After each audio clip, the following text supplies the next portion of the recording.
Welcome, dear learners. As you are a part of the PG Diploma in Women's and Gender Studies, now we will be talking about the third course of this program, MWG 003, Constructing Gender Through Arts and Media.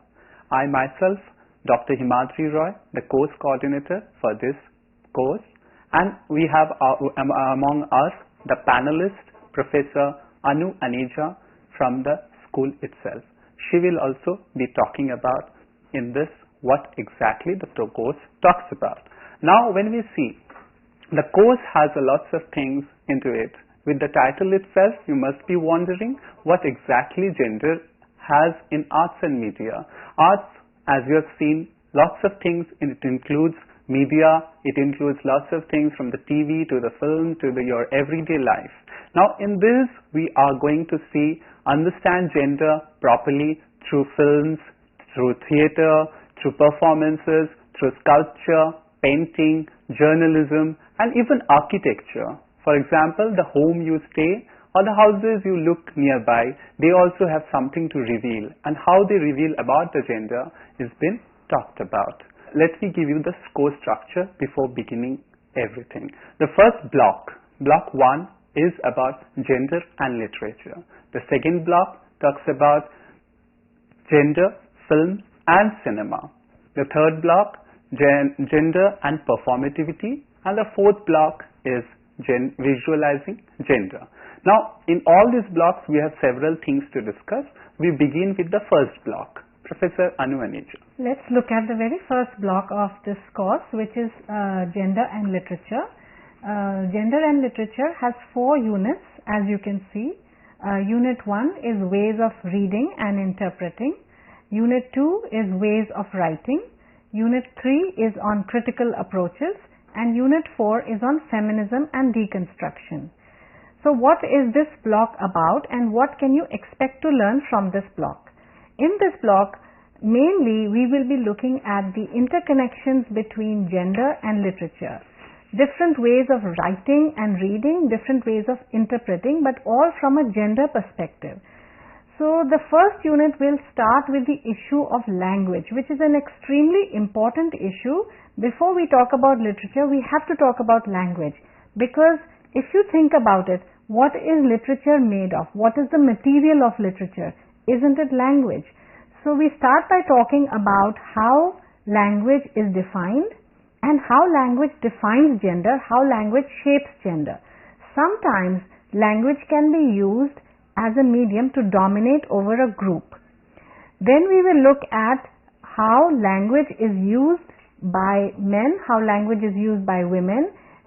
Is language used in a gendered way, or is everyone using language in the same way? These are some of the questions that will be generated, that you will be encouraged to think about. The block also looks at writing by women. Has writing by women, that is literature by women, over the centuries across cultures, has it been marginalized, and if so, what are the reasons for doing so? How have women writers in more contemporary times tried to revise this literature? Also you will address the whole issue of canonical texts. What is the literary canon? What kinds of works, what kinds of authors are considered to be the dominant authors or the dominant trends in literature across the centuries? Every nation, every culture seems to have its own literary canon. Very often women writers do not get included in these literary canons. So the whole question of canonical texts, what should be included, who decides what should be included, who decides what gets excluded, what gets marginalized, all of these issues will be discussed in this block. Also the notion of the woman writer, the term woman and writer. Some women resist this coupling of the term woman writer and want to be known only as writers, whereas some women writers embrace it because they very well want to be known as writers who are women. That is, they want to bring their gendered identity to the forefront. These are other questions that this block will look at. Also the link between gender and genre. Is there a particular way in which women write, and also is there a particular genre? For instance, are women more drawn to the novel, the short story, or poetry? Does poetry become a more receptive genre for women as opposed to men? Are there certain genres which are more acceptable for women writers and men writers? And also in the context of the market, what does the market expect? Does the market expect that women write in certain genres, that is only poetry or only short stories, and does the market expect that only men can be novelists? These are also questions that the whole block on gender and literature will look at. We will look at feminist viewpoints, resistance to certain trends, stereotypes, also the notion of interpretation. So this block will introduce you to three main ideas, which is reading, writing, and interpreting. So how you read from a gendered perspective, how you write or can write from a gendered perspective, and how you can interpret from a gendered perspective. So here you will come across terms such as gynocentric criticism. These of course will be explained much further in the course material that you will be receiving. Finally, we will move towards deconstruction and feminism, and in this unit you will look at the whole notion of post-structuralism. But in order to introduce you to the notion of post-structuralism, it's very important for you to understand where post-structuralism originates from. So the unit will start with literary theories history from the early part of the 20th century, that is new criticism. Then it will move to structuralism, and then to post-structuralism. All of these terms will be explained in the unit. So don't worry if you don't understand the terms right away when you're watching this program. When you read, you will understand what these terms mean. The unit will cover major post-structuralist writers like Roland Barthes and Jacques Derrida, and it will talk about some of the alignments between deconstruction and feminism. That is, in what ways has feminism been able to take advantage of the deconstructive perspective and use it to its advantage, but also in what ways feminism has a degree of dissatisfaction with deconstruction. So what are the alignments, what are the misalignments? So essentially you will get a broad overview of gender and literature through theoretical perspectives and through critical perspectives in this block. Now coming to the second block, that is gender, film and cinema. This also has 4 units. The first unit, I'll talk on the first unit first, gaze, eye of the camera.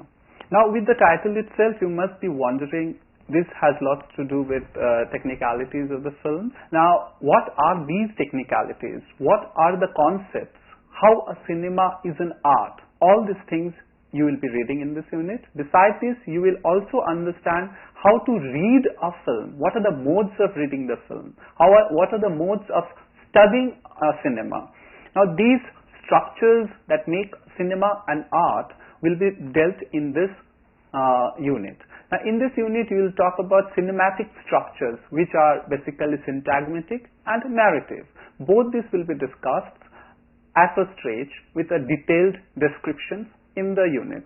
The third point that I have to keep in your mind, how to look at a cinema. Now when you see a film going to a theater, cinema hall or something, now or at a home, now when you see that, what do you see? How do you understand? Now these sort of, it has lots of technicalities behind it. The abstraction, the modes of discourse, the rapport de productions. Now all these things will be given a detailed description, keeping in mind that this is a gender perspective. When we talk about this, we have to see how a director whose gender can be made out through the films that you watch. Now as a spectator also, you will understand, as a spectator, as a woman spectator or as a man spectator, what do you see in a film? Now these are all various types of things that you read in this unit. Second unit, that is representations. Now in representations itself, we will define what is representations in cinematic art. Now debating from Plato, the theorist Plato, to the theorist Edward Said. So you can understand that it encompasses from the ancient time to the modern time through different forms of representations in art. Gender representations will always be on Indian cinema because we are dealing mostly with the Indian theorists over here. So the entire concept will be discussed on Indian cinema. Now on representations we will also see the same-sex portrayals in the films. Also along with it we'll see the masculine representations, beside also studying the feminine representations of a film, which are women-centric films, which are same-sex films, which are male-based films. There are lots of things lots of categories of films which have been made for ages, now 100 years of film productions. All these things you will read in this representation. The third unit, censorship, spectatorship and critical analysis. In this, we begin the unit with what is exactly censorship. Now to understand censorship, we have to know what are the regulatory bodies controlling the censorship, like CBFC, which is Central Board of Film Certification, who gives a certificate to release a film publicly.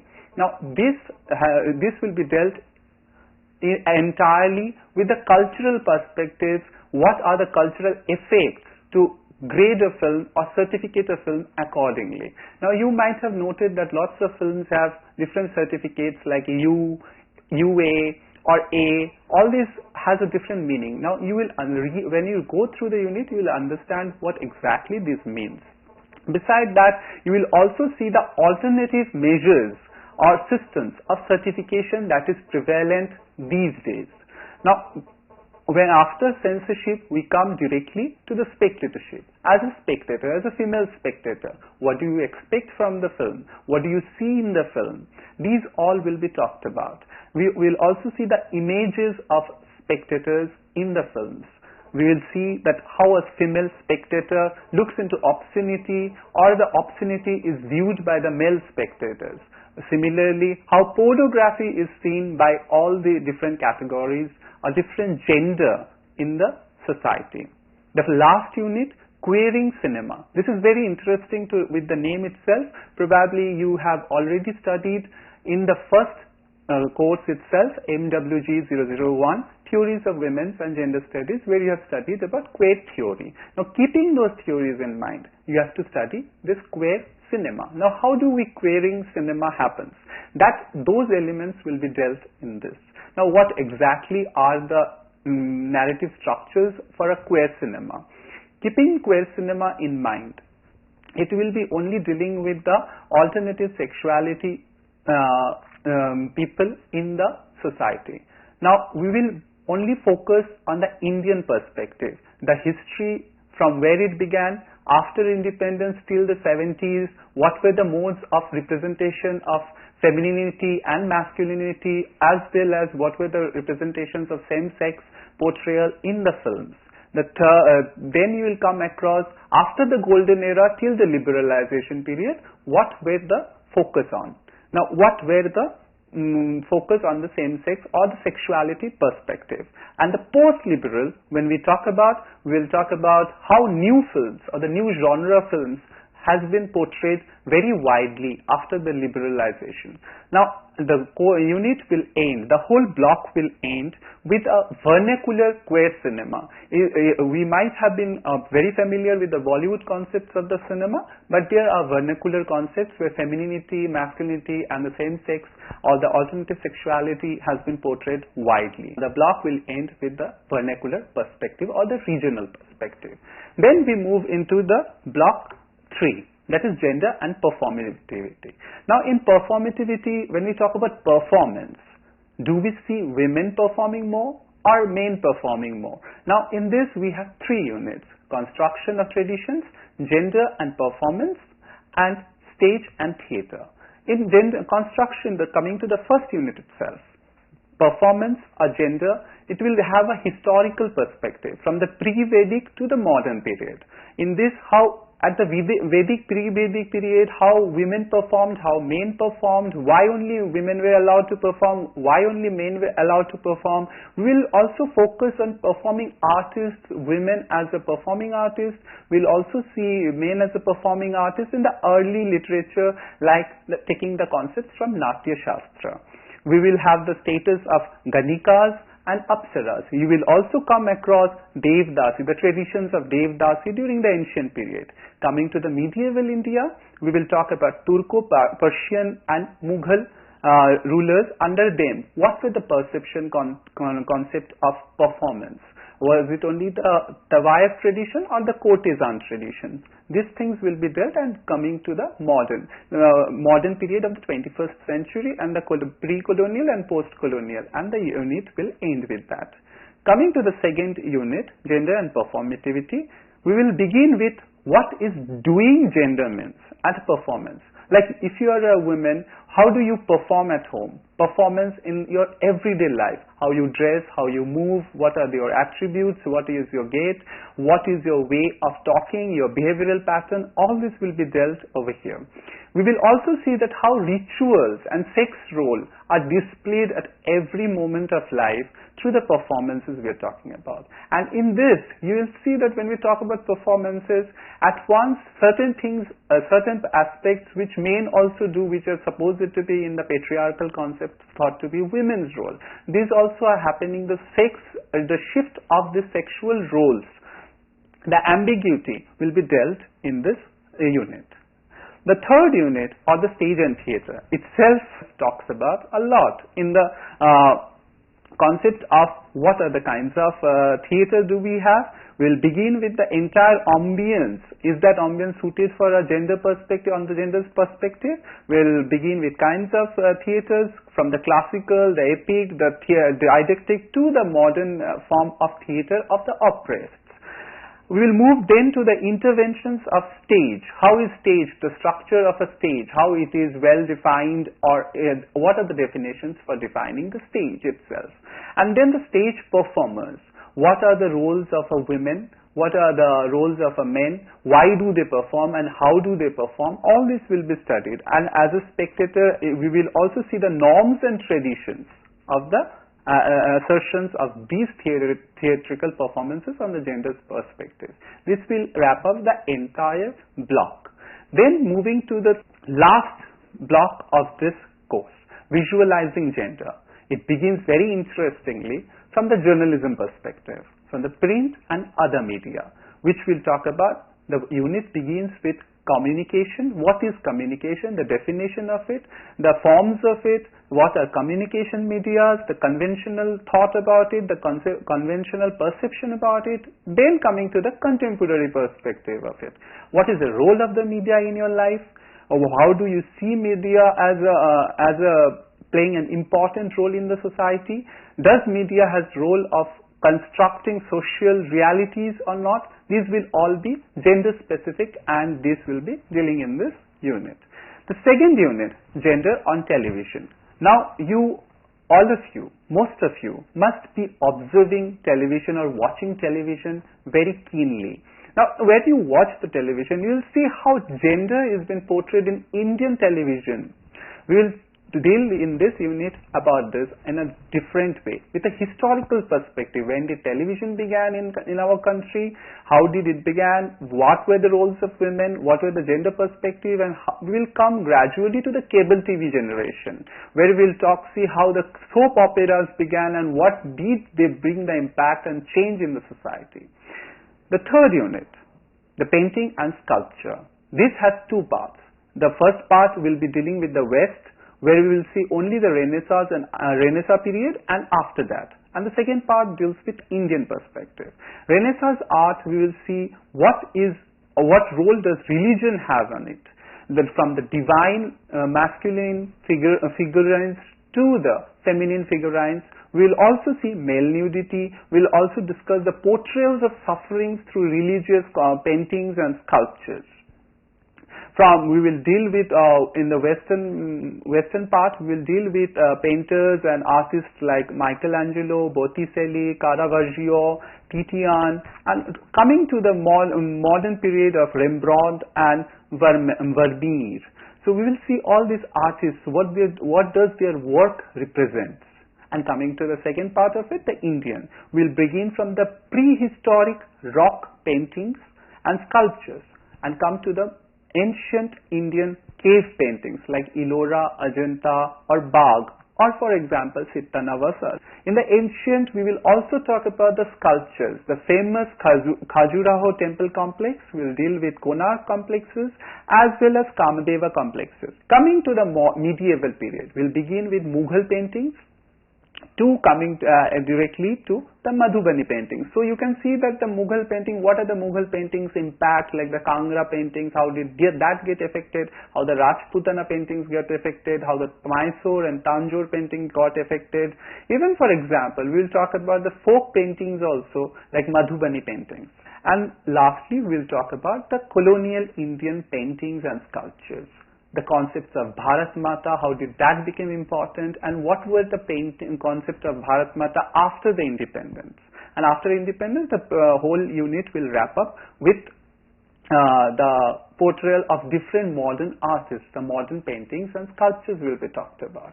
The fourth unit, gender and architecture. As I was telling at the beginning of the short, that you have seen where the place you stay, your home, your society, your colony, everything is so gender specific.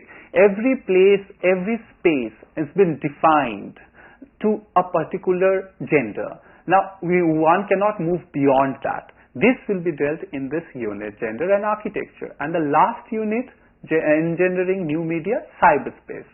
Cyberspace itself today has become so prominent that most of us have an email account. Now, when we talk about emailing or the internet concept, what impact did it bring? What are the possibilities of bringing this into the life of a man or a woman, of a life of a human being in the society? The social impact of cyber media, the cyberspace, how did the space among became patriarchal, and from that how it de-shaded or shaded up all the norms that could be broken through social networking sites. We'll aim that the entire block will wrap up with that. Now, after this, we'll see the interconnections which Professor Anu Aneja will be talking about. So far, you have had an overview of all the 4 blocks of this course, and as you can see, these 4 blocks have covered 4 very important concepts, which are literature, film and cinema, performativity, and visual arts. So let's look at the interconnections now between these ideas. Firstly, when you read this course material, try to make linkages with the media world. Try to see the whole concept of the media world from a gendered perspective. That is, what is the role of gender within all of these mediums. Secondly, make theoretical connections not only within the blocks but also within courses.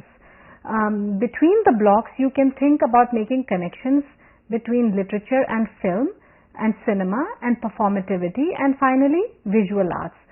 From a gendered perspective, when we talk about literature, or when we talk about film, or when we talk about performativity, or when we talk about women painters and male painters, or architects who are either women or men, are there some similar themes or constraints when we are looking at the gender perspective in all of these different fields or areas? So make connections between the various blocks of this particular course. But also it is very important that you make connections between this course and other courses. So try to make connections between the theoretical concepts that you have already looked at in the first course, and also in the second course, in gender and power. You would have read about the notion of power and empowerment. So think about the notion of power in relationship to the arts and media. Does it play a role, and if so, what role does it play? How empowered are women, or how empowered are men in society to function as writers, as performers, as artists, etc. You can also finally make connections between this course and the fourth course, which is gendered bodies and sexualities. It will also be very useful for you to think about the concept of the gendered body as an aesthetic body, as a body which is a writing body, an artistic body, that is the artist's body, but also the body, the female body, as a representation in art. So think about the notion of the body as a gendered body, but also from the perspective of artistic representation or aesthetic representation. So you will be able to make all these connections when you read the material in course 3 and also in course 4. And finally, make links between this course and of course your own artistic or other hobbies. We encourage you to do so that you get maximum out of this course, so that you enjoy this course material. So if you're fond of watching films or television, or you're very fond of painting or sculpture or any other hobby, photography for instance, that you have, try to bring in your own hobbies, your own experiences, or if you perhaps know someone in your family or amongst your peers or friends who is who is a photographer or a painter or an artist, you can even go and talk to them and talk to them about these issues, these gendered issues, and how they impact their professional life or their artistic life or their hobbies or your own, of course. So these are all the interconnections that we would like you to make. Before I want to wrap up, I want to say that apply what Professor Aneja told you now. Try to apply these themes, these concepts that you have learned into your real life. Not only discussing among your friends, not only discussing with the counselors, but also applying them and seeing every form of arts and media in your everyday life, from your home to the society around. Finally, the role of check your progress questions and unit end questions in the course material, which is true of every course in this program, of course, but in the context of this particular course, we would like to tell you that please do try to attempt the check your progress questions. There are some very interesting activities that have been provided to you inside the course material, and you will find it very helpful to use these activities like watching a film, reading a novel, critically analyzing it from a gendered perspective. These will all be very helpful for you in terms of preparing for assignments and exams. And also all the units end with some unit end questions. Do attempt these, because these will be a sort of practice for you in terms of how to write good essays in the examinations. The suggested readings which are provided at the end of the units will also be very helpful in adding to your knowledge of this course material. Hope you will enjoy what you have learned throughout this course, and if you have any queries, please do feel free to contact me, Dr. Himadri Roy, in the email ID himadriou@ignou.ac.in. You can contact anytime or leave your queries. They will be answered without any hesitation. Thanks a lot. Thank you.